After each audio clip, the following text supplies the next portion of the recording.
Assalamualaikum warahmatullahi wabarakatuh. Innal hamdalillah nahmaduhu wa nasta'inuhu wa nastahdihi wa nastaghfiruh wa na'udzu billahi min shururi anfusina wa sayyiati a'malina. Man yahdihillahu fala mudilla lahu wa man yudlil fala hadiya lahu. أشهد أن لا إله إلا الله وحده لا شريك له وأشهد أن محمدا عبده ورسوله. يا أيها الذين آمنوا اتقوا الله وقولوا قولا سديدا يصلح لكم أعمالكم ويغفر لكم ذنوبكم ومن يطع الله ورسوله فقد فاز فوزا عظيما. الحمد لله الذي بنعمته تتم الصالحات. ربنا آتنا من لدنك رحمة وهيئ لنا من أمرنا رشدا. اللهم آت نفسي تقواها وزكيها وأنت خير من زكاها أنت وليها ومولاها.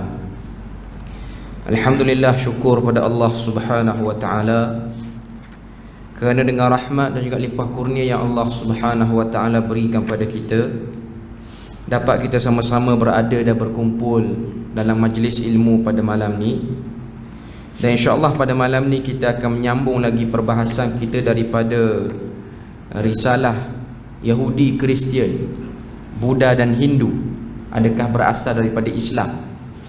Yang mana sebelum ni, minggu yang sebelum ni, minggu yang terakhir, kita bahas tentang dalil-dalil yang berkaitan dengan agama Islam ataupun petunjuk-petunjuk yang terdapat dalam kitab-kitab terdahulu yang menceritakan tentang prinsip Islam, iaitu khususnya prinsip yang ada dalam rukun Islam yang 5 tu.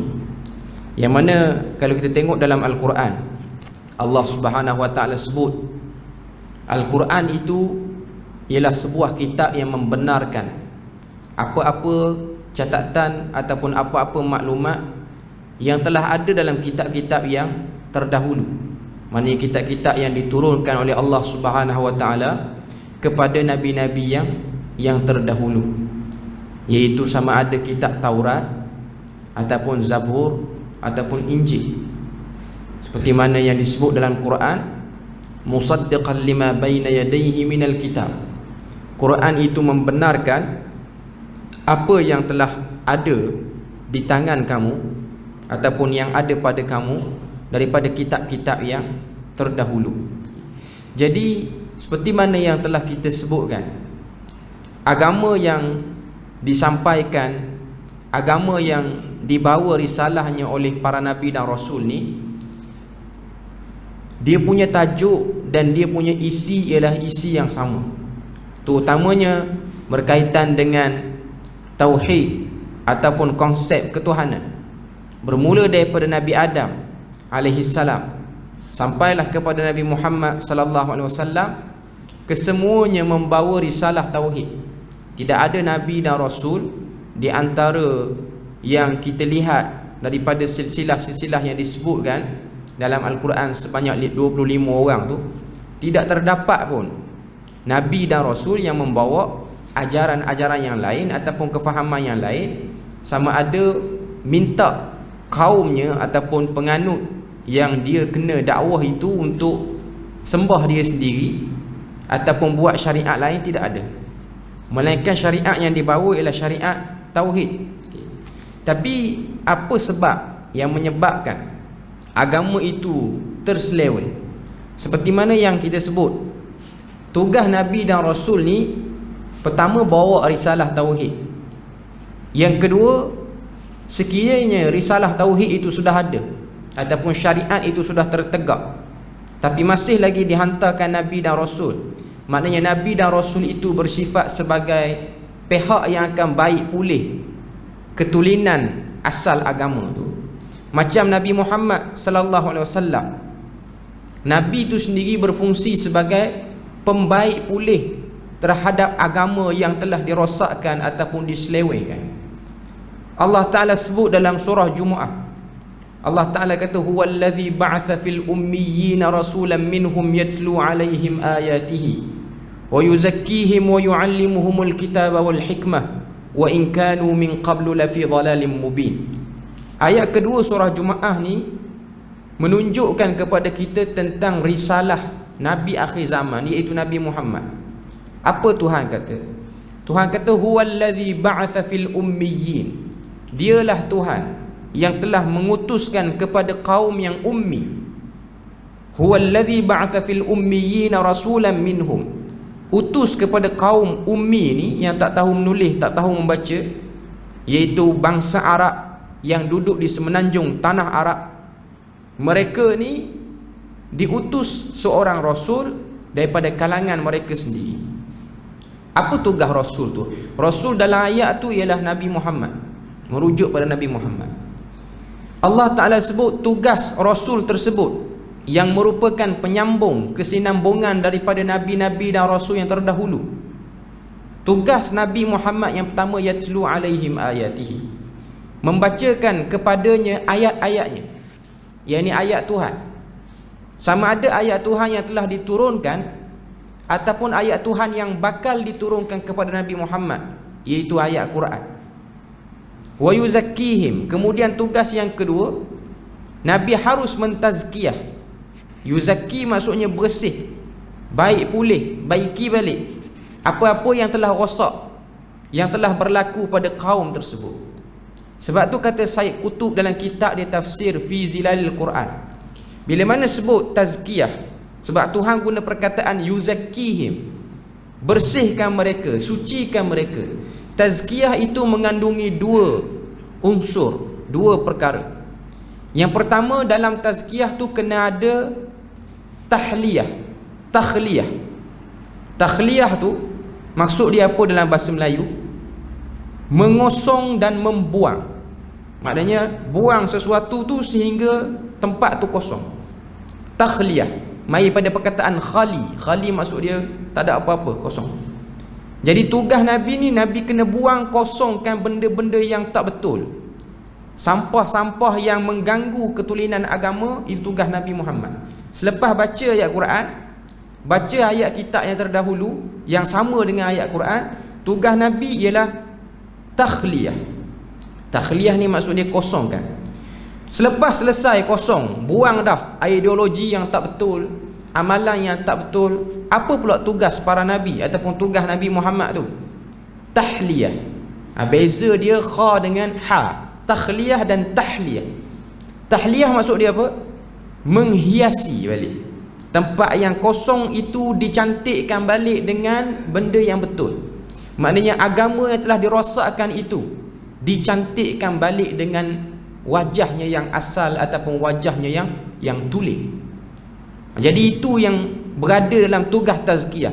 Dan tugas tu susah. Tugas tu susah, bukan senang. Sebab tu kalau kita baca Quran, Allah Subhanahu Wa Ta'ala letak dalam surah Baqarah ni satu ayat, ayat yang menunjukkan soalan musyrikin Mekah, orang-orang kafir Mekah, orang-orang Arab yang ummi tu tanya soalan pada Nabi. Apa soalan dia? Ayat Quran tu berbunyi, yas'alunaka 'anil khamri wal maisir. Mereka bertanya kepadamu wahai Muhammad tentang arak dan judi. Sebab apa orang Arab tanya tentang arak dan judi? Sebab simpan arak, minum arak, main judi sudah menjadi budaya yang jadi darah daging kepada musyrikin Mekah pada waktu itu. Dan orang yang simpan arak, minum arak dan juga judi ni tidaklah dipandang sebagai orang yang buruk, jahat, negatif, tak. Bahkan dia diberi pandangan terhormat, pandangan yang baik, pandangan yang tinggi kepada golongan ni. Sebab Nabi Muhammad dia datang, dia buang ataupun dia angkat kehalalan arak dan judi tu. Maknanya arak dan judi tu tak dibenarkan dalam agama kita. Walaupun arak tu dia ada peringkat-peringkat, taklah haram secara sekaligus. Maknanya turun, datang je wahyu, terus suruh stop minum arak, tak. Dia ada peringkat dia.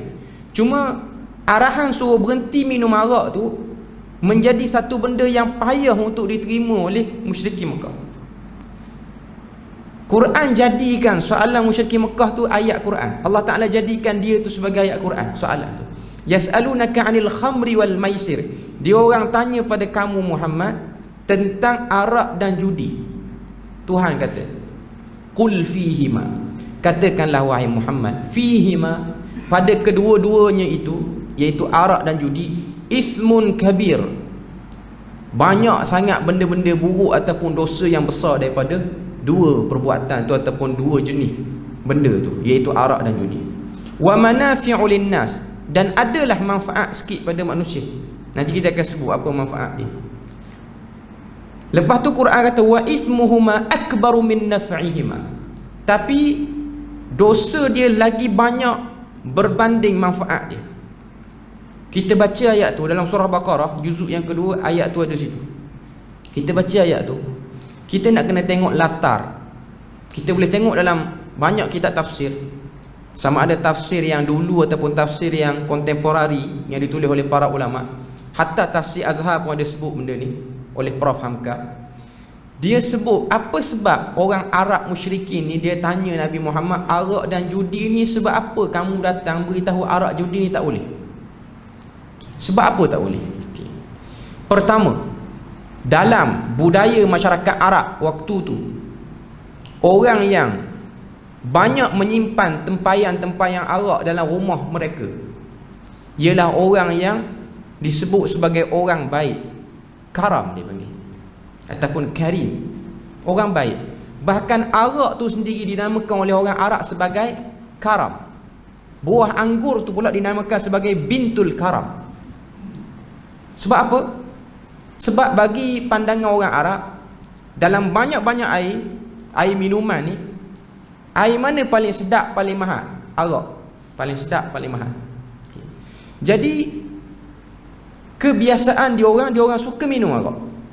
Sama ada minum sampai mabuk ataupun minum suka-suka untuk majlis kebesaran ataupun kerakyatan, yang pentingnya dia orang suka minum arak. Jadi dia orang telah buat tanda, mana-mana rumah yang menyimpan arak banyak, arak yang diperam lama, peram sampai puluh-puluh tahun, sebab nak naikkan kualiti arak tu. Cuma mudah cerita masyarakat Arab zaman Nabi ni, rumah yang banyak simpan arak, orang tu dianggap orang baik, bukan orang jahat. Beza dengan zaman kita hari ni. Zaman kita orang simpan arak banyak dalam rumah, tambah-tambah orang Islam, kita curigai keislaman dia, sebab dia buat benda haram. Sebab memang Nabi sebut 10 asnaf yang terlibat dengan arak ni semua menyumbang kepada dosa. Yang tuang, yang perang, yang tanam anggur untuk buat arak tu semua terlibat. Cuma saya nak sebut zaman tu, tugas Nabi ni mari nak baiki benda tu. Jadi bila mana digambarkan suasana masyarakat seteruk tu, orang simpan arak banyak ni ialah orang baik, tak simpan arak tu orang tak baik zaman tu. Sebab apa? Kalau tetamu mari, dia akan jamu dengan arak. Bahkan ada sebahagian orang-orang musyrikin Mekah, mereka sanggup travel jauh, jalan jauh, bukan setakat keluar daripada Mekah ke Syam, bahkan ada yang keluar daripada Mekah sampai ke Khurasan. Khurasan tu kawasan Iran, Iraq hari ni. Tujuan dia nak cari, nak beli arak yang mahal. Sebab tu kita akan tengok dalam kitab-kitab sirah, arak yang mahal ni ataupun arak yang terbaik zaman dulu, dia duduk di satu bandar nama dia Shiraz. Shiraz ni di dalam negara Iran hari ni. Sebab tu kalau tuan-tuan tengok arak ni, jenama arak dia ada satu jenama Sivas, C-H-I-V-A-S. Itu mari daripada kota Shiraz. Kita pernah dengar kan nama ulama Ash-Shirazi. Ash-Shirazi tu maknanya merujuk pada bandar Shiraz yang ada di Iran hari ni. Paling sedap. Sebab apa? Dia peram lama, campuran dia macam-macam. Ada jenis tu yang diperam sampai 100 tahun. Datuk peram, cucu baru boleh minum. Datuk dah mati dah, tak sempat minum pun, peram untuk orang lain. Tapi nak ceritanya, arak tu sedap. Tuan-tuan jangan try pula. Saya sebut nama ni. Okay. Saya sebut jenama. Saya pun tak pernah try, cuma nak beritahu, kita baca dokumentari pasal benda tu. Okay. Sampai hari ni nama kota tu jadi hebat. Ada sebahagian orang Arab sanggup travel sampai Khurasan nak beli arak, simpanlah rumah. Kalau tetamu mari, dia orang akan hidang arak tu dan dia orang bangga boleh hidang arak tu. Itu suasana masyarakat zaman Nabi Muhammad. Zaman Nabi kena islah orang Mekah tu, itu suasana dia. Jadi orang-orang yang simpan arak ni, orang-orang yang duk buat kerja dengan arak ni lah orang-orang yang dipandang orang-orang yang baik zaman Nabi. Tengok macam mana masyarakat tu dia punya budaya yang tak baik tapi dia jadi baik. Penyelewengan sangat banyak berlaku. Kemudian bab judi. Bab judi pula, masyarakat Arab Mekah ni suka berjudi, sangat suka berjudi. Tapi yang menariknya, beza dia orang berjudi dengan orang kita zaman sekarang ni berjudi. Dia orang kalau menang judi, dia orang tak guna duit judi tu. Dia orang cari mana orang yang banyak hutang keliling pinggang. Duit judi tu bagi kepada orang yang berhutang. Yang main judi tak guna 1 sen pun. Jadi makin banyak dia berjudi, orang pun tahu, makin banyaklah dia nak tolong orang yang kesempitan dalam bayar hutang. Beza dengan orang main judi zaman kita ni, dia berhutang paling banyak. Okay. Cuma nak sebutnya zaman tu banyak judi. Kalau kita tanya nama sekian-sekian, oh yang banyak judi, orang semua zaman tu di Mekah akan pandang, oh ni orang baik kampung kita. Kalau ada pilihan raya kena angkat jadi YB ni. Okay. Sebab dia orang baik. Banyak judi menunjukkan paling banyaklah ihsan terhadap orang lain. Jadi saya nak sebut, itu suasana masyarakat zaman Nabi. Suasana masyarakat zaman Nabi. Nabi nak divert, nak tukar benda tu, bukan senang. Sebab benda tu sudah mendarah daging lebih daripada 100 tahun, 200 tahun, mungkin 1000 tahun. Benda tu jadi amalan. Jadi Quran datang beritahu, sifat kamu nak tolong orang, sifat kamu nak muliakan tetamu tu bagus. Sebab tu ayat Quran sebut naf'ihima, tetap ada manfaat daripada arak dan judi tu.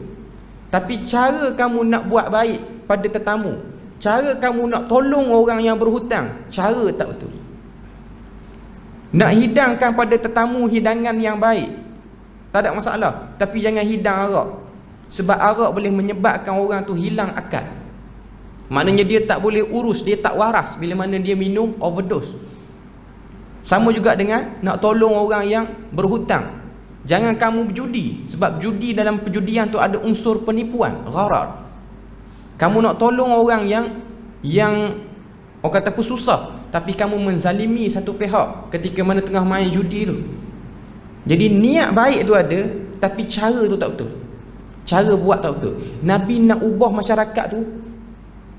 Sebab tu Quran surah Jumaah dia sebut, lepas pada Nabi yatlu alaihim ayatihi, baca ayatnya, yuzakkihim, kemudian dia tazkiyah kaum tu ataupun masyarakat tu, wa yuallimuhumul kitaba wal hikmah, kemudian kamu ajarkan kepada kaum yang ummi tu kitab, yakni Quran, wal hikmah, dan juga pengajaran. Dan sebahagian ulama terjemah hikmah tu ialah sunnah.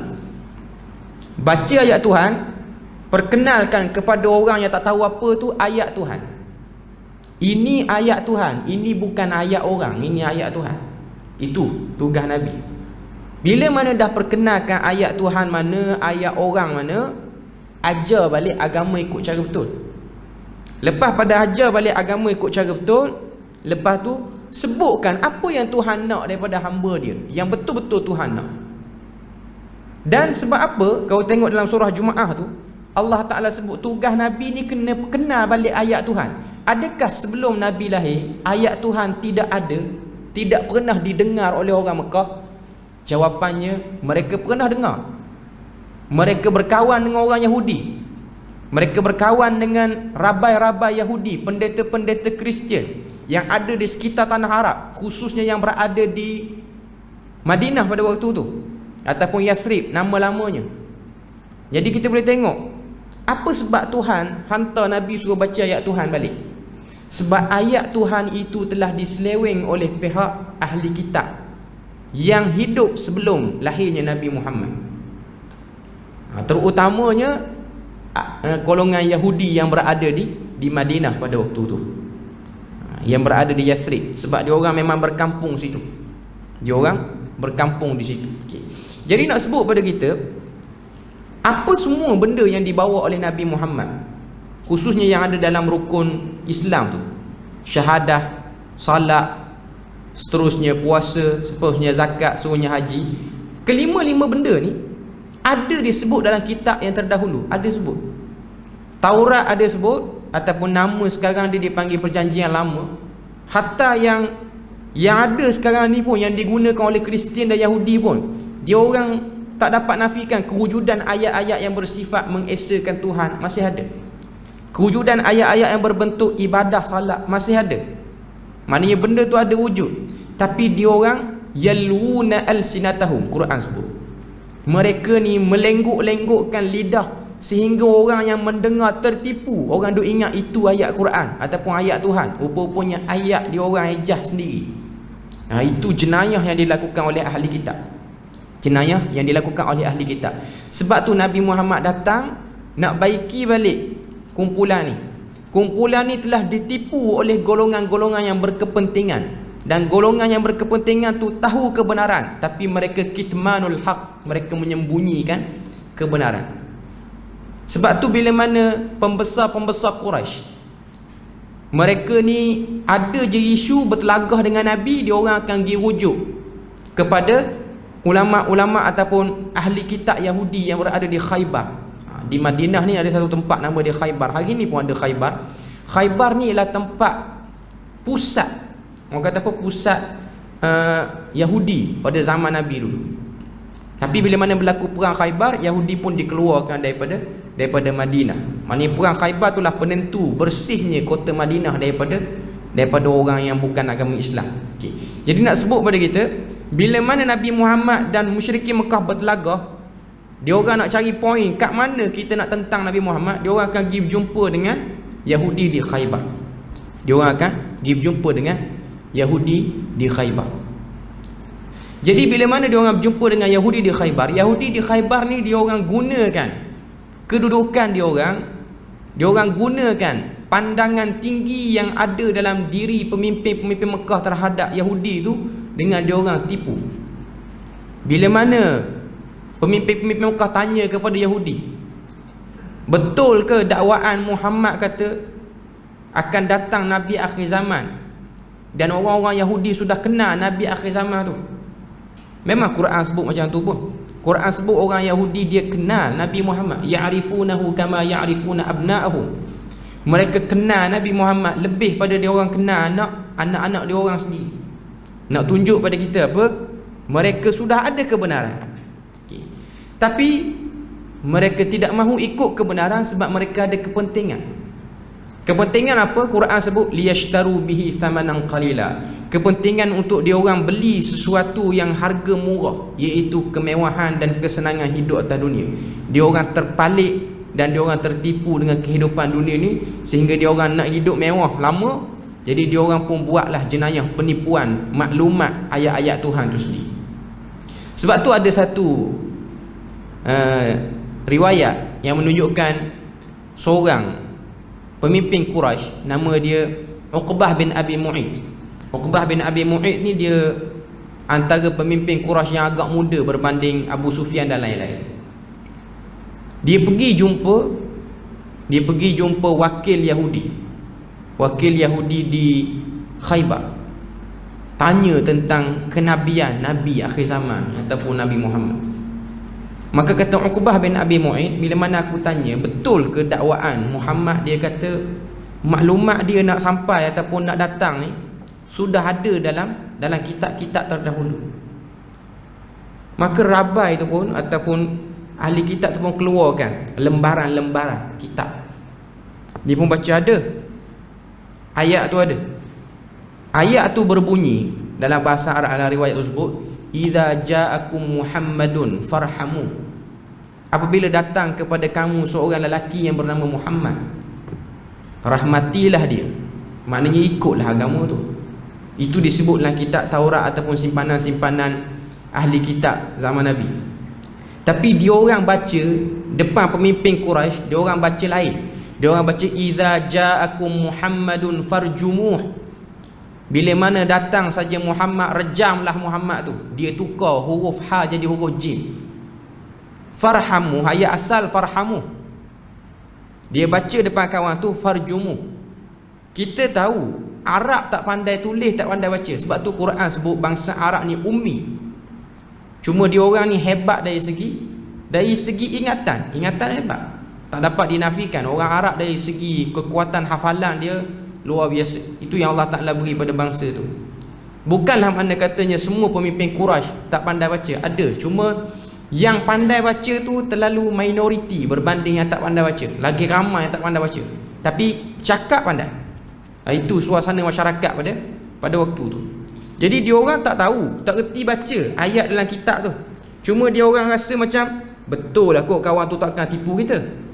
Dia buat keluar kitab siap depan kita, dia baca lagi depan kita. Iza ja'akum Muhammadun farjumu. Bila mana datang Muhammad kena rejam. Jadi lepas pada ni kita balik, kita konspirasikan Nabi Muhammad tu. Sama ada kita bunuh ke apa. Saya nak sebut sini, jenayah yang dilakukan oleh ahli kitab tu besar. Sebab tu Tuhan hantar Nabi, suruh Nabi baca balik, kenal balik ayat Tuhan. Ayat Tuhan yang betul, ayat Tuhan yang tak betul, yang telah diseleweng. Sebab dia orang baca tafsiran dia orang sendiri, tapi orang dengar menyangka itu ayat Quran juga, ataupun ayat daripada Tuhan juga. Jadi itu benda yang kita boleh tengok dahsyatnya berlaku dalam kalangan masyarakat pada waktu tu. Dan itulah inti kepada perjuangan Nabi 23 tahun tu. Duk cerita benda tu, duk lawan penyelewengan golongan-golongan yang berkepentingan dan juga golongan-golongan jahil yang sangat-sangat degil dan keras hati. Dua golongan yang dihadapi. Jadi itu benda yang kita boleh tengok. Susah payahnya dakwah Nabi nak buang persepsi buruk ataupun yang tak betul yang ada dalam kalangan masyarakat. Dan Nabi nak luruskan balik ajaran Nabi Ibrahim. Sebab apa? Sebab golongan ahli kitab Yahudi ni, dia orang mendakwa Ibrahim tu Yahudi. Bila pergi tanya Kristian kata Ibrahim tu Kristian. Sehingga turun ayat dalam Quran surah Ali Imran, Allah Ta'ala sebut, ma kana Ibrahimu Yahudiyya wala Nasraniyyan walakin kana hanifan muslima. Tidaklah Ibrahim itu seorang Yahudi, tidak juga seorang Nasrani, bahkan dia seorang yang hanif. Maknanya yang mengikut agama yang bersih, suci. Tidak ada unsur-unsur melebihkan bangsa, dan juga tidak ada unsur-unsur ketuhanan yang melampau. Jadi itu antara benda yang kita boleh tengok. Quran ni bukanlah dia nafikan semua kejahatan ahli kitab, kebaikan ahli kitab. Tapi Quran banyak cerita masalah ahli kitab yang ada zaman Nabi dan mungkin juga ada zaman kita ni. Mereka palsu bukan banyak ayat-ayat Tuhan tu sendiri. Jadi itu benda yang kita boleh tengok. Prinsip-prinsip agama yang ada dalam kitab terdahulu dibawa balik oleh Nabi Muhammad dan diberikan wajah asal yang tulen. Jadi itu kita punya kesimpulan untuk 3 bab yang pertama yang dah kita bahas tu. Faktor penyelewengan agama, manusia dan agama, dan juga prinsip agama. Jadi malam ni dengan masa yang ada ni, kita nak cerita sikit, kita nak masuk satu agama besar yang ada di dunia ni, iaitu agama Yahudi. Yang asalnya mereka ni ialah pengikut tauhid, tapi tersasar. Nak cerita kepada kita semua apa yang menyebabkan dia orang ni tersasar. Yahudi yang kita selalu duk sebut, Yahudi ni, siapakah Yahudi? Yahudi ni dia mari daripada nama Yahuda. Yahuda tu ialah salah seorang anak Nabi Yaqub alaihi salam, yang merupakan adik-beradik dengan Nabi Yusuf. Dan dikatakan dia anak kepada isteri pertama, sebab Nabi Yaqub tu ada beberapa orang isteri. Nabi Yusuf tu anak kepada isteri yang kedua. Isteri kedua Nabi Yaqub ni ada 2 orang yang anak. Seorang nama Yusuf, seorang nama Bunyamin. Adapun yang isteri pertama tu agak ramai, ada 10 orang, seperti mana yang ada sebut dalam surah Yusuf tu lah. Yahuda ni ialah anak sulung bagi Nabi Yaqub. Dan Yahuda ni kalau kita tengok, daripada dialah keluar banyaknya para nabi daripada kalangan Bani Israel. Maknanya lepas daripada Nabi Yaqub, Nabi Yusuf dan lain-lain tu, bawah daripada Nabi Yusuf tu kita akan tengok keluar Nabi Ishak, Nabi Ibrahim semua daripada keturunan Yahuda. Dan Yahuda ni ialah salah seorang anak Nabi Yaqub yang berpengaruh. Dia ada kerajaan, dia membina empire kerajaan dia. Kalau kita tengok dalam buku sejarah, dia sebut Kingdom of Judah sekitar tahun 9 sebelum Masihi, 9 tahun sebelum Masihi.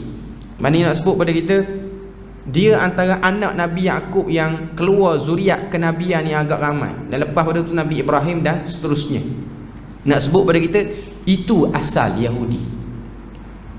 Itu pendapat pertama, mengatakan perkataan Yahudi tu mari situ.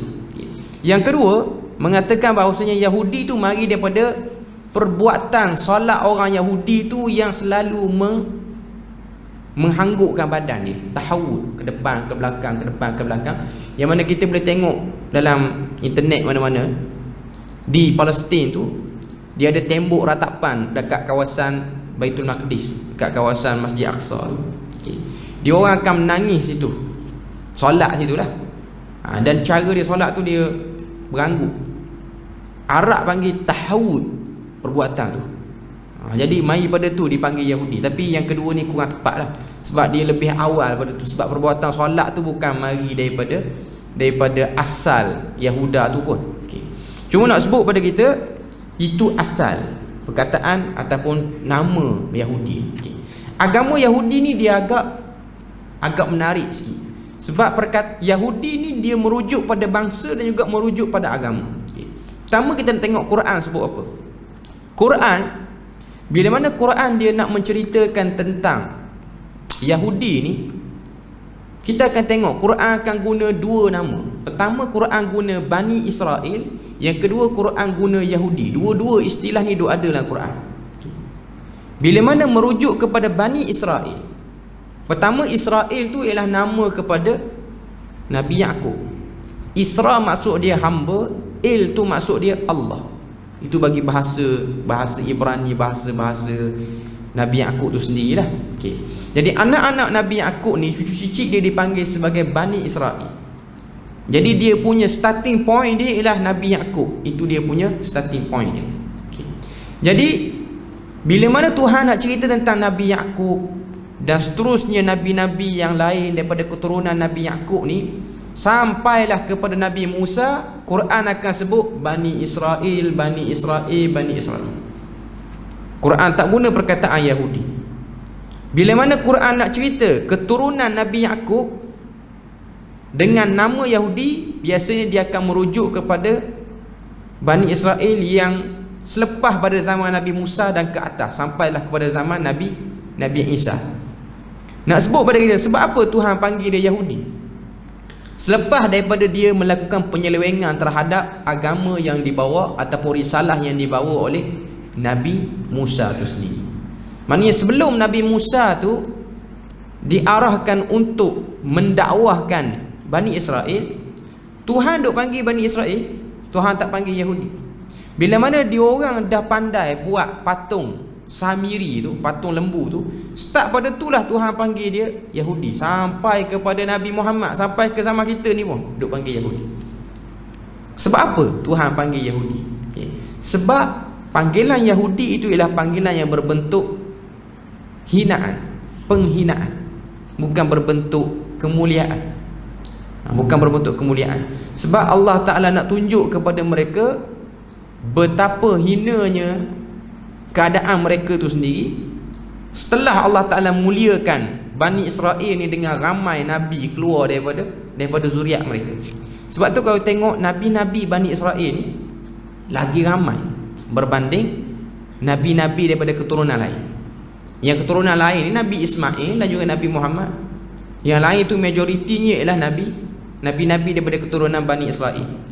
Jadi nak tunjuk pada kita, bila mana berlaku pertembungan dengan Nabi Muhammad. Sebab tu kau tengok bila mana dua kumpulan Yahudi dan Kristian ni, dia orang bertembung dengan Nabi, kita boleh tengok dalam sirah, baik dalam Quran pun cerita, tapi Quran tak cerita secara holistik, secara panjang, melainkan kita kaji. Bila mana berlaku saja perdebatan antara Nabi dan Yahudi ni, yang paling teruk yang akan buat konspirasi pada Nabi ni ialah Yahudi. Kristian dia orang bertelagah dengan Nabi, tapi dia orang bertelagah tak seteruk orang Yahudi. Sebab tu ada seorang sahabat Nabi nama dia Abdullah bin Salam. Abdullah bin Salam ni dia keturunan Bani Israel lah, maknanya keturunan Yahudi. Dia antara seorang sahabat Nabi yang bukan Arab, memang asal keturunan Yahudi.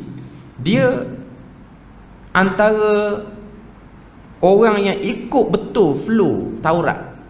Dia tak ikut yang mengarut ni.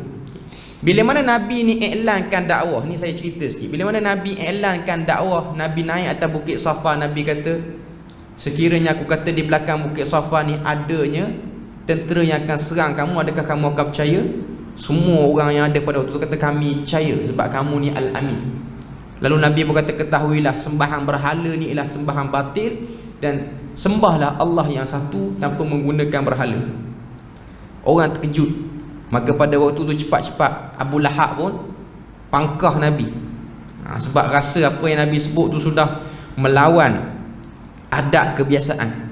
Yang duk ada waktu tu ialah Abdullah bin Salam yang menyaksikan peristiwa tu. Abdullah bin Salam dia tengok muka Nabi, tengah duk bercakap tu dia tengok muka Nabi. Dia tengok muka Nabi, dia balik rumah, dia cek dalam Taurat. Dia cek. Cuma dia sebut ketika mana dia nak masuk Islam depan Nabi, dia sebut. Dia kata, aku ada dalam peristiwa tu, dia cerita macam-macam. Aku tengok muka kamu ialah muka orang yang bercakap benar, bukan muka orang yang menipu. Muka orang yang bawa risalah tanpa ada kepentingan. Sebab tu riwayat ni ada disebut dalam kitab tafsir Ibn Kathir. Saya tak ingat tafsir Ibn Kathir tu dia duduk bahagian surah mana, cuma riwayat tu memang ada situ. Jadi Abdullah bin Salam ni dia beritahu pada Nabi ketika mana dia masuk Islam. Dia kata pada Nabi Muhammad, dia kata, ya Rasulullah, kalau kamu nak kenal perangai Yahudi, kamu isytiharkan keislaman aku kepada orang Yahudi di Mekah. Tapi sebelum kamu isytiharkan aku dah Islam, kamu tanya dulu, siapakah Abdullah bin Salam di sisi kamu semua, wahai orang Yahudi. Jadi Nabi pun ikut apa yang disarankan oleh Abdullah bin Salam. Maka Nabi pun jumpa sekumpulan orang Yahudi ni yang ada di Mekah, tanya, kenalkah kamu kepada Abdullah bin Salam? Semua Yahudi tu jawab, dia tu ialah anak yang baik pada keturunan kami, orang yang alim pada keturunan kami, orang yang sangat-sangat hebat lah. Lalu Nabi pun kata, ketahuilah dia telah masuk Islam dan ikut apa yang aku bawa. Yahudi semua kata, kamu tipu mustahil ulama kami boleh ikut kamu. Lalu keluar Abdullah bin Salam keluar menghadap semua Yahudi dan sekali dengan Nabi. Dia kata, apa yang Muhammad sebut tu betul dan aku ikut apa yang dibawa oleh Muhammad. Dan tu Yahudi sebut, dialah anak zina keturunan kami. On the spot sebut. Tadi duk puji kau tinggi. Kata Abdullah bin Salam, inilah perangai Yahudi kepada Nabi. Inilah perangai Yahudi. Real face Yahudi tu macam tu. Nak sebut pada kita sehingga turun ayat Quran. Quran sebut pada kita, la tajidanna ashaddan nas adawatan lil ladzina amanu alladhina qalu amanu al yahuda wal ladzina asyraku. Kamu akan dapati orang yang sangat teruk bila mana dia bermusuh dengan Islam ialah orang Yahudi dan penyembah berhala. Dua kumpulan ni kalau dia balah dengan Islam, balah dia teruk. Tapi kamu akan lihat ada satu agama dia bertelagah dengan Islam, tapi dia tak sampai kepada benci orang Islam sampai tahap tinggi, iaitu Kristian. Sebab tu kita kena tengok di hakikat kita dunia gini, orang-orang Kristian dia agak lebih lembut lagi berbanding orang Yahudi. Tapi tak nafikan adalah Kristian yang melampau tu ada. Kau tengok di negara barat, KKK ni saya tak pasti singkatan bagi apa, tapi dia satu kumpulan Kristian di Eropah, di Britain, di Amerika Syarikat. Kumpulan Kristian kulit putih.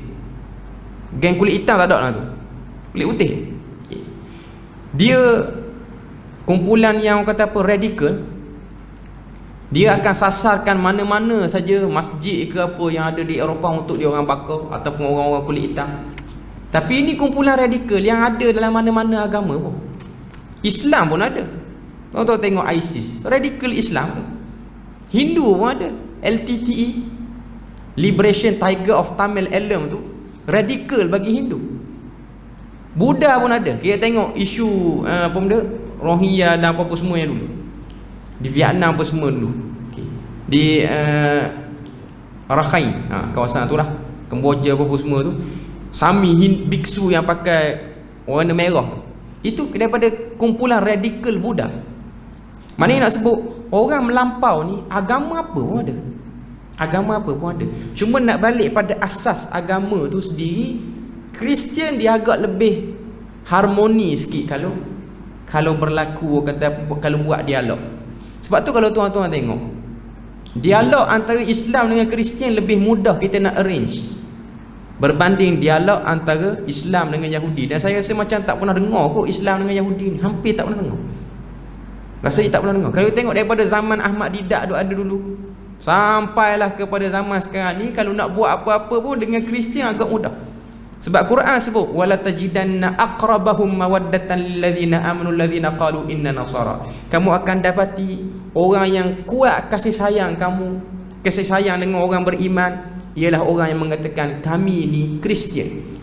Walaupun ayat tu turun rujuk kepada An-Najashi, Raja Habsyah, tapi Quran guna perkataan inna nasara. Sesungguhnya kami ini Kristian. Penggunaan lafaz inna tu ikan ramai, tak khusus kepada kawan tu seorang. Nak tunjuk pada kita ada orang Kristian yang boleh dengar. Ada orang Kristian, dan kita boleh tengok di Eropah pun ramai. Bahkan kau tengok di Eropah sendiri, setengah-setengah tempat di London apa semua, orang-orang Islam yang tidak ada masjid ataupun komuniti Islam yang terpencil, tak ada masjid, sebahagian gereja benarkan untuk diorang guna kawasan gereja tu untuk buat solat Jumaat apa semua. Diorang benarkan. Bahkan kau tengok sebahagian orang-orang Kristian di Eropah yang ada bangunan dia ada bangunan, dia kaya, dia berikan sewa kepada orang Islam untuk buat masjid, Islamic Center, tak ada masalah. Bahkan pengalaman saya sendiri lah, saya duduk di Jordan ni Kristian, dia ada Kristian dan Muslim, dia ada juga sikit kumpulan-kumpulan lain, tapi majoritinya Islam dan Kristian. Pengalaman saya sendiri lah, kita bukan nak burukkan ataupun nak rendahkan agama Islam, bukan. Menyewa di rumah orang Kristian lebih mudah urusan berbanding menyewa di rumah orang Islam di Jordan. Sedangkan kita pelajar Muslim, saya ada kawan, saya tak pernah menyewa tapi saya pernah buat urusan dengan orang Kristian di sana. Kawan saya tu dia menyewa dengan orang Kristian, Arab lah, tapi Arab Kristian, Masihi dia panggil sana. Tuan rumah dia tidak berada di Jordan, tuan rumah dia duduk luar negara. Tak pernah mari tengok rumah, tapi yakin orang Melayu tak akan buat nanya pada dia. Tu je yang dia pegang. Bila mana berlaku krisis keuangan, saya tak ingat tahun-tahun bila, dia awal lagi, duit Malaysia jatuh agak rendah sebab duit Jordan ni dia tinggi. Zaman saya duduk tu tahun 2012, 1 dinar Jordan bersamaan dengan RM4.20. 1 dinar Jordan lagi mahal pada USD, lagi mahal pada euro. Dan sebelum saya balik terakhir tahun 2016, saya nak habis dah belajar, masa tu ringgit susut teruk, 1 dinar Jordan bersamaan dengan RM6.70. Nak dekat dengan RM10 ke 1 dinar. Sedinar tu ni layan, kita boleh beli apa sana macam RM1 sebab kita. Dia bukan sedinar macam negara Kuwait pun mahal. 1 dinar Kuwait dekat dengan RM15, RM20. Tapi sedinar tu boleh beli banyak benda. 1 dinar Jordan macam RM1 kita, tak banyak apa yang kita boleh beli. Maknanya kalau kita ada RM6,000 Malaysia tu, kita hanya ada 1,000 dinar sahaja. Dengan keadaan rumah sewa yang kadang-kadang 200 dinar sebulan, 300 dinar sebulan. Jadi Kristian tu, dia telah beri penangguhan sewa rumah lebih kurang 3 bulan ataupun 4 bulan. Tuan pelajar tu tak minta pun, tapi dia bagi. Tapi kalau kita sewa dengan rumah yang Muslim ni, kadang-kadang sebulan 2 kali minta sewa. Tak ingat pernah minta dah. Dahsyat lah. Saya pernah sewa rumah orang Bromo dah. Orang tu tak lama pun saya duduk rumah tu 2 bulan lebih, 3 bulan lebih. 15 hari bulan, tiap-tiap bulan main ketuk dah sekali. Ujung bulan ketuk pula. Saya kata bayar dah. Dia kata tak bayar lagi. Lepas pada tu saya beritahu anak dia, lepas pada ni kena buat resit. Nanya kita macam ni. Maknanya nak bayar 2 kali. Maknanya Muslim tu yang buat perangai tu. Okay. Tapi adalah yang kes teruk lagi pun ada. Kalau saya nak cerita, dia, kalau tuan-tuan ingat bila mana berlaku revolusi Syria. Revolusi Syria di Jordan ni ramai pelarian Syria masuk. Dia ada satu pertubuhan yang diusahakan oleh pelajar Malaysia.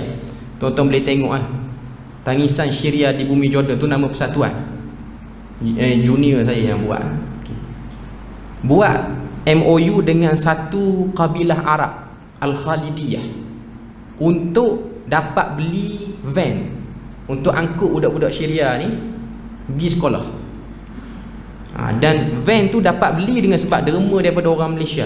Banyak orang Malaysia bagi, sampai 1 juta lebih, sampai boleh sewa bangunan 2 tingkat. Maknanya sekolah tu orang pelajar Malaysia yang mengajar bahasa Inggeris yang asal-asal lah untuk anak-anak Syria. Okay.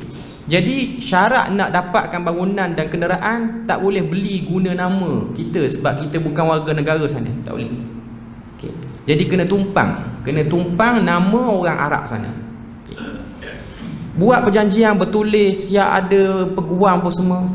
Okay. Bila mana lebih kurang setahun lebih berjalan elok, dia tak ada ganggu pun. Okay. Masuk tahun kedua, perjalanan tu makin berkembang. Maknanya persatuan tu mulai mendapat nama di negara kita ni, sehingga penyanyi-penyanyi pun sumbang, maknanya artis pun sumbang. Jadi yang Arab tu dia tengok, makin kaya orang Malaysia.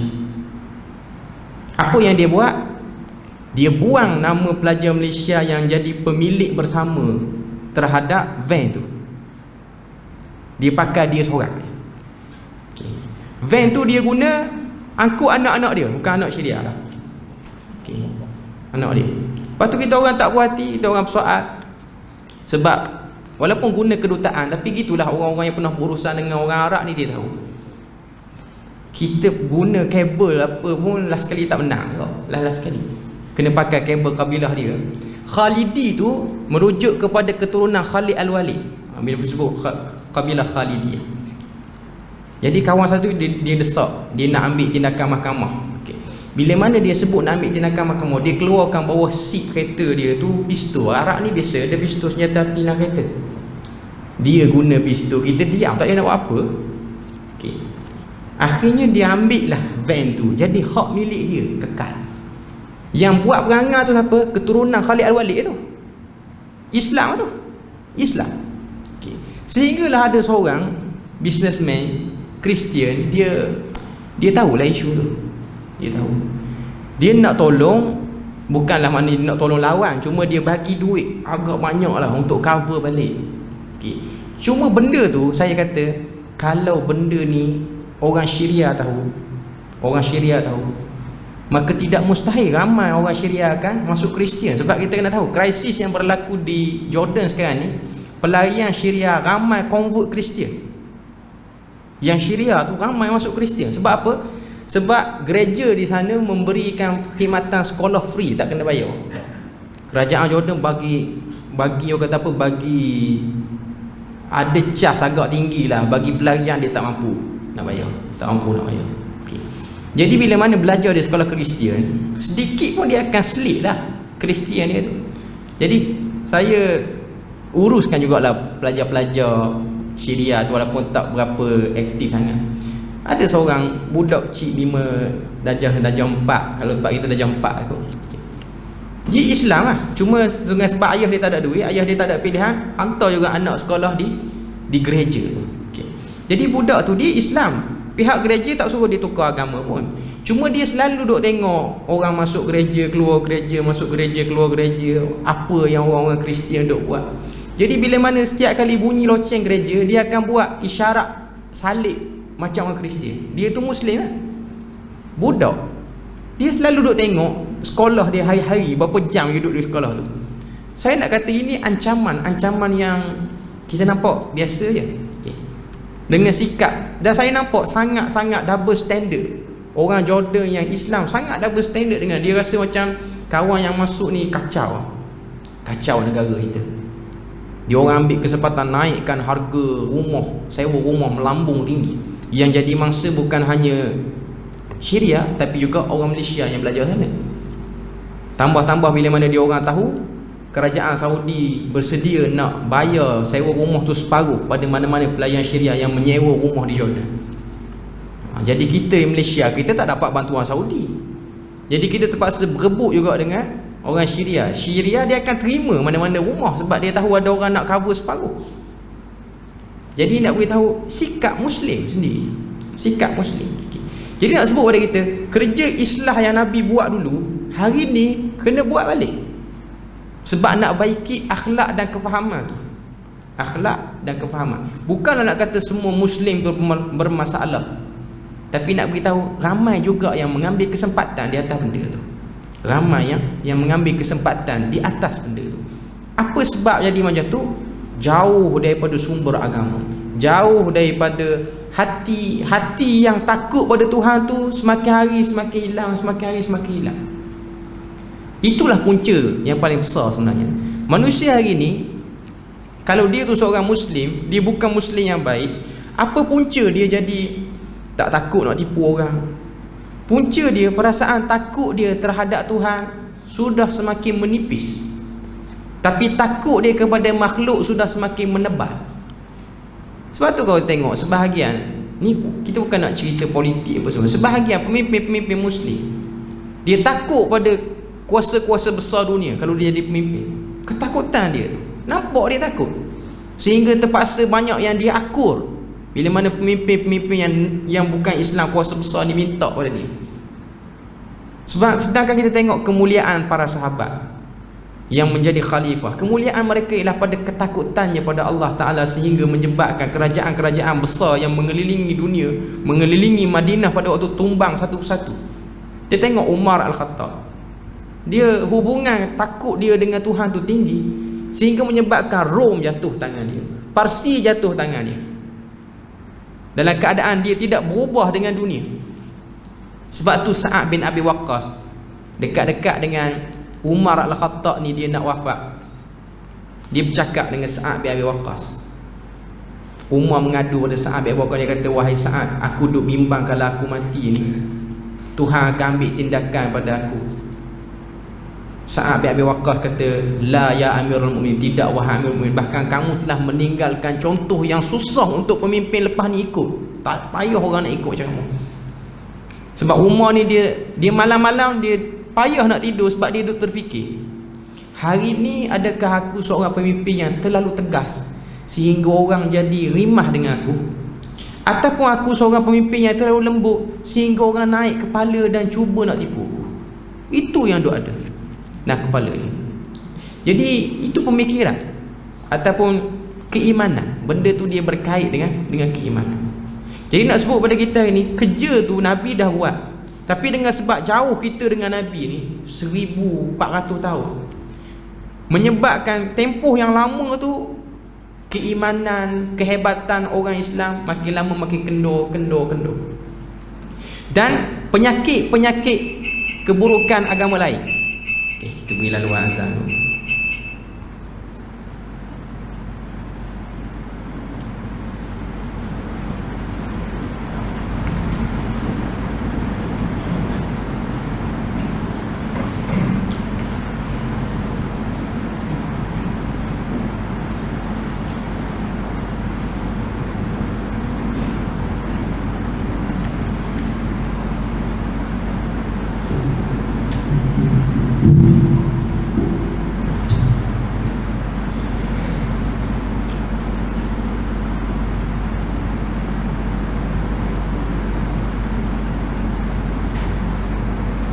Allahu Akbar, Allahu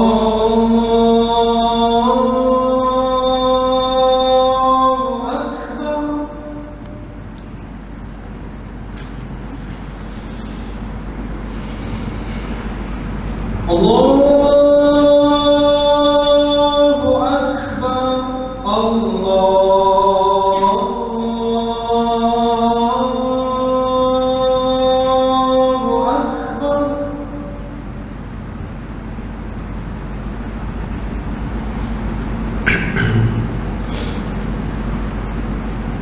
أشهد أن لا إله إلا الله.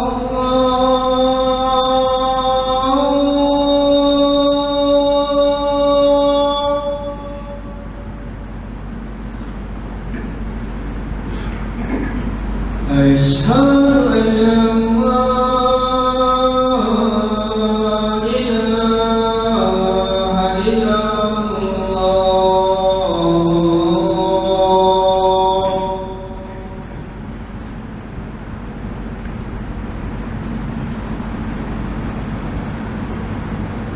أشهد أن محمدًا رسول الله.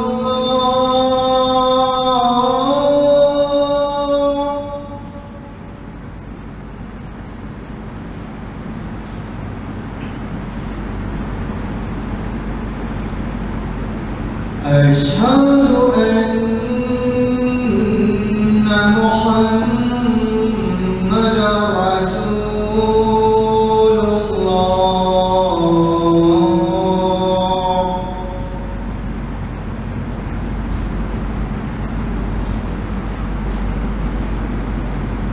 حي على الصلاة.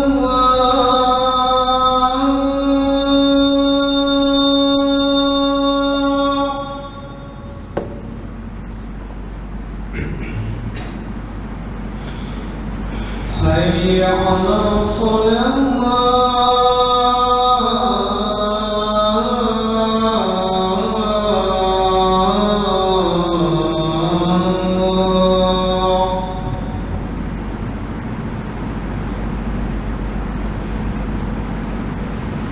حي على الفلاح.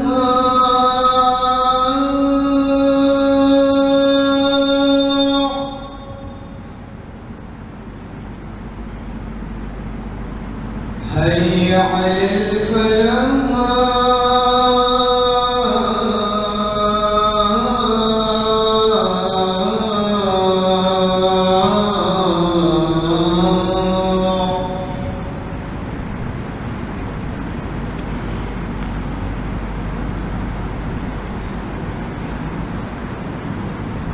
الله أكبر. الله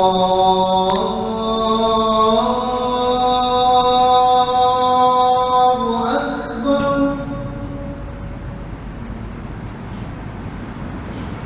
لا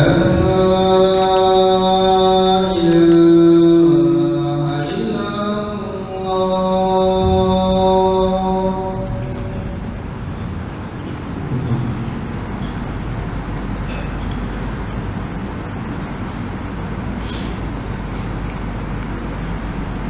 Okey, kita sambung sikit lagi. Seperti mana yang dah kita sebut tadi, masalah orang Islam hari ni dia cuba mengikuti penyakit-penyakit yang ada pada ahli kitab ataupun orang-orang yang dalam agama Yahudi. Sebab tu kalau tengok kita baca surah Baqarah, surah Baqarah ni 286 ayat, juzuk 1 tu 22 muka surat yang pertama tu. Kalau kita baca separuh juzuk 1, separuh yang terakhir juzuk 1 tu, hizib yang kedua tu, semua cerita perangai orang Yahudi satu persatu daripada 8 golongan. Bermula pada golongan ahli agama dia orang, sampailah kepada golongan yang tidak berpendidikan daripada kalangan Yahudi. Kalau kita tengok Abu Ala Al-Maududi, dia ada tulis satu kitab nama dia Tafhimul Quran, tafsir lah. Dia sebut apa sebab Tuhan perincikan perangai orang Yahudi ni satu persatu dalam surah Baqarah. Tujuan dia ialah untuk menjadikan orang Islam yang membaca surah tersebut tidak terpalit dengan perangai dan penyakit. Saya tak sempat nak sebut semua 8 kumpulan tu. Cuma nak sebutnya, kalau tuan-tuan nak baca, nak cari mana-mana ustaz nak syarah yang tu, kita boleh tengok lah 8 kumpulan. Dan kalau kita nak baca yang nampak ringan sikit, tafsir Azhar lah yang paling mudah sikit. Okay. Nak tunjuk pada kita apa yang Nabi sebut. Dia ada hadis dalam isu ni. Hadis riwayat daripada Abu Sa'id Al-Khudri, dan hadis ni riwayat daripada Imam Al-Bukhari. Kata Nabi SAW, Nabi kata, la tattabi'unna sanana qablakum sanana man qablakum shibran bi shibrin wa zira'an bi zira'in hatta law salaku hujra dabbin la salaktumuh. Hadis tu maksud dia, Nabi kata la tattabi'unna, pasti kamu semua orang Islam akan ikut siapa? Sanana man qablakum, adab resam kebiasaan perangai orang-orang yang sebelum kamu.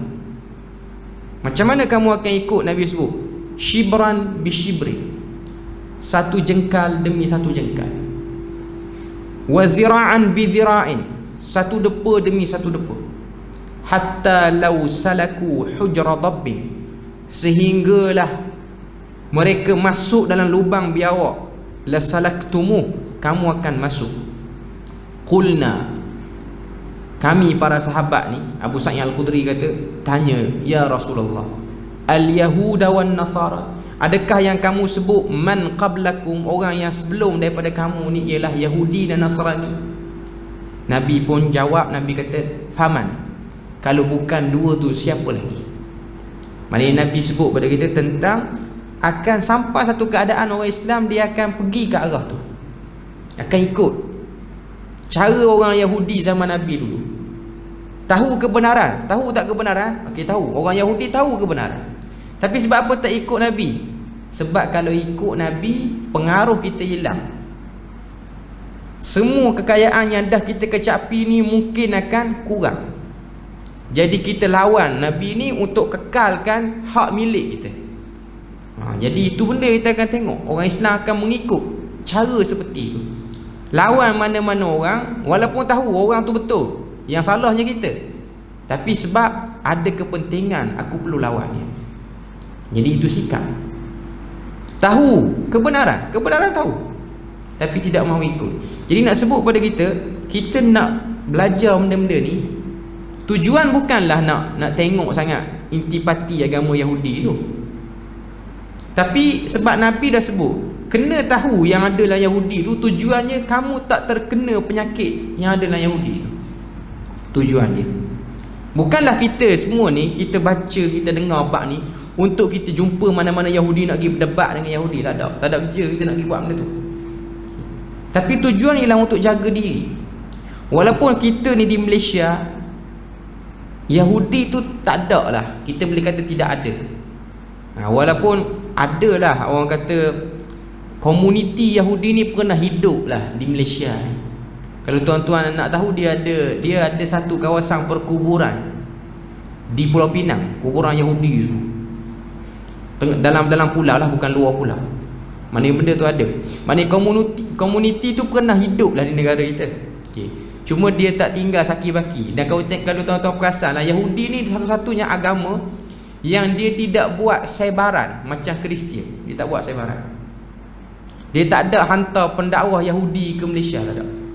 Kalau Kristian dia ada buat benda tu. Sebab Yahudi macam kita selalu sebut lah, Yahudi ni dia ada sifat eksklusif. Agama ni bangsa kami, bangsa lain tidak dijemput untuk masuk ke dalam agama ni. Sebab tu saya sebut Yahudi ni dia kena tengok keadaan. Yahudi tu bermaksud bangsa Bani Israel, keturunan, etnik. Tapi dalam masa yang sama dia juga ialah agama sebenarnya. Dia menarik sikit lah perbahasan Yahudi. Kita akan sambung balik minggu depan. Cuma nak sebut pada kita bahawasanya Yahudi ni dia mari daripada bongkak rasa kita etnik terbaik. Sebab tu Yahudi bila mana dia masuk ke Eropah, dia rosakkan orang Eropah, sehingga orang Eropah merasakan mereka lah etnik terbaik. Sebab tu kita akan tengok kasta kulit hitam, kulit putih berlaku di Eropah. Orang kulit putih rasa paling hebat. Sebab tu orang kulit putih tu ataupun orang Mak Saleh ni, Britain ni, orang-orang Eropah ni, bila mana benda tu dah kata apa, dah ideologi tu dah terkenal, dia orang perkenalkan satu kaedah ataupun nak nampakkan dia orang ni manusia terbaik. produk manusia terbaik dunia, dia orang buat dasar imperialisme ataupun dasar penjajahan. Sebab tu dia mari ke tanah Melayu, dia jajah. Dia nak tunjuk dia pandai urus negara orang. Dan hakikatnya apa yang dia urus? Hakikatnya dia merosakkan maknanya perangai tu. Sebab tu kau tengok sejarah Yahudi, dia masuk dalam mana-mana kumpulan, dia hanya suntik saja, kemudian dia akan menunggang kumpulan tu. Macam orang Arab, dia tak jemput orang Arab masuk Islam, masuk Yahudi. Sebab tu dia tak pernah pun tawarkan, wahai Abu Sufyan, masuklah Yahudi, wahai Abu Jahal, masuklah Yahudi. Tak. Tapi dia orang kata Muhammad tak betul, kita orang betul. Tapi dia orang tak pernah kata pun, kalau kamu nak betul sama macam kami, masuklah agama kami. Tak sebut. Kekal kamu sembah gilah berhala tu. Kami lah Yahudi. Sebab apa? Sebab selama mana kawan tu duk sembah berhala, kita boleh perbodohkan dia. Ada kepentingan. Tapi dia tak berminat untuk tarik kawan tu ke agama dia. Beza dengan Kristian. Kristian dan Islam, dia ada misi. Dia bercakap dengan orang mana-mana, dia mesti nak ada misi. Kalau dia boleh masuk Islam, banyak pahala dia boleh. Tapi orang Yahudi, biar, tak ada kepentingan apa pun. Yang penting duit dia, harta dia, tanah dia, kekayaan dia, kita boleh tarik. Ini perangai Ahmad Al-Bab punya perangai. Okay. Nak tarik yang tu. Kamu nak agama apa, ikutlah agama apa. Yang penting kita kawal yang tu. Sebab tu kau tengok Yahudi hari ni hakikatnya mereka mengawal dunia.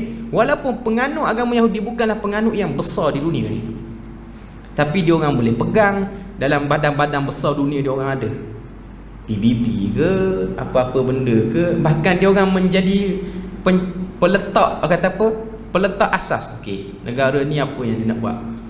Tapi dia orang taklah ramai. Perangai tu ada. Perangai seperti itu tu ada. Okay. Jadi kita akan sambung lagi perbahasan berkenaan dengan Yahudi ni. Kita akan tengok kitab-kitab dia orang dan intipati agama dia orang tu sendiri pada minggu yang akan datang lah. Setakat tu saja kita punya perbahasan pada malam ni. Subhanakallahumma wa bihamdik, asyhadu an la ilaha illa anta wa astaghfiruka wa atubu ilaik. Wassalamualaikum warahmatullahi wabarakatuh.